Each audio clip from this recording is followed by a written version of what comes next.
मनुष्य के सारे संबंधों का आधार है अपेक्षा।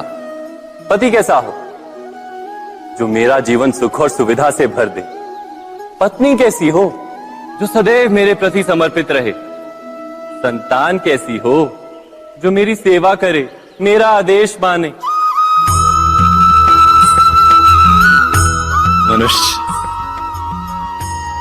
मनुष्य उसी को प्रेम भी कर पाता है जो उसकी अपेक्षा पूर्ण करता है।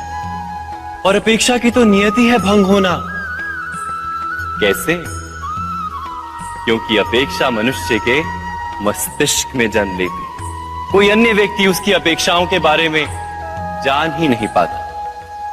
पूर्ण करने की प्रामाणिक इच्छा हो तब भी कोई मनुष्य किसी की अपेक्षाओं को पूर्ण नहीं कर पाता। और वहां से जन्म लेता है संघर्ष।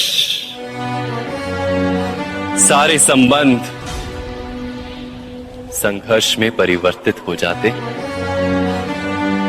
पर मनुष्य अपेक्षा को संबंध का आधार ना बनाए और स्वीकार करे केवल संबंध का आधार, तो क्या ये जीवन स्वयमेव सुख और शांति से नहीं भर जाएगा? स्वयं विचार कीजिएगा।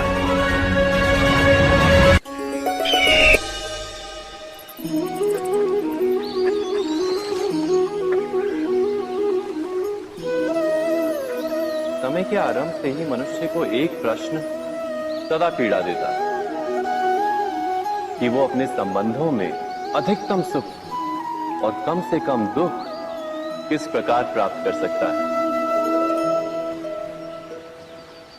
क्या आपके सारे संबंधों ने आपको संपूर्ण संतोष दिया है? विचार कीजिए। हमारा जीवन संबंधों पर आधारित है। हमारी सुरक्षा संबंधों पर आधारित है। इसी कारण हमारे जीवन के सारे सुखों का आधार भी संबंध है। किंतु फिर भी हमें संबंधों में ही अधिकतर दुख क्यों प्राप्त होते हैं? सदा ही संघर्ष भी संबंधों से ही उत्पन्न क्यों हो जाते हैं? कभी विचार किया है? जब कोई व्यक्ति किसी अन्य व्यक्ति के विचार अथवा कार्य को स्वीकार नहीं करता, उसमें परिवर्तन करने का प्रयत्न करता है, तो संघर्ष जन्म लेता है। अर्थात जितना अधिक अस्वीकार उतना ही अधिक संघर्ष, और जितना अधिक स्वीकार उतना ही अधिक सुख। क्या ये वास्तविकता नहीं?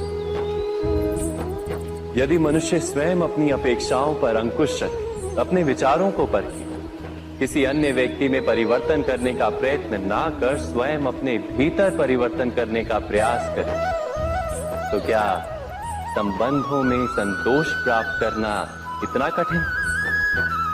अर्थात क्या स्वीकार ही संबंध का वास्तविक अर्थ नहीं?